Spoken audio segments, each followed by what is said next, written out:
dans quelques rues en Belgique, on va le dire quelques échauffourées, pas grand-chose, mais enfin quand même. Oui, effectivement, quelques centaines de jeunes sont descendus dans les rues à Bruxelles dès jeudi soir.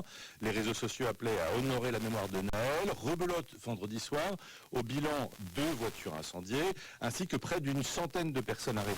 Et la police est restée encore plus active puisqu'elle a multiplié ensuite pendant le week-end les arrestations préventives à Bruxelles et aussi à Liège, où des appels à manifester avaient été lancés. D'ailleurs, une trentaine d'arrestations ont eu lieu à Liège. Je vous le donne en mille, place de la République française.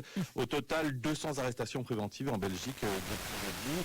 Et puis les autorités locales s'en sont mêlées elles aussi, puisque par exemple les bourgmestres de Tournai et Moucron, pas de Lille, ont décrété dès samedi une interdiction de vente de feux d'artifice et autres engins pyrotechniques pour les particuliers.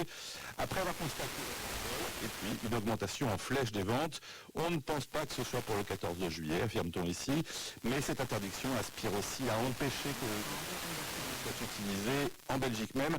Quand on brûle 100 voitures en France, on en brûle une en Belgique, selon nos confrères du journal Le Soir, qui déforme à peine le dicton selon lequel Paris éternue et Bruxelles s'enrhume. Et une dernière chose, Pierre, alors c'est vrai que la proximité elle est bien réelle, mais les Belges évidemment se posent aussi la question de leur propre société, même si au fond les modèles des banlieues sont faits plutôt à l'envers chez vous, si je puis dire, plutôt à l'anglo-saxonne, c'est-à-dire les plus précaires en centre-ville, les plus riches qui sont sortis au-delà du périph'.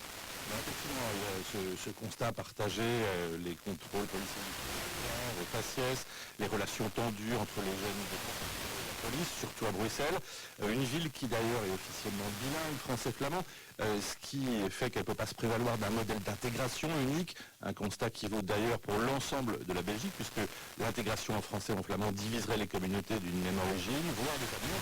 Et effectivement, alors, il y a des structures sociales similaires en ce qui concerne l'origine.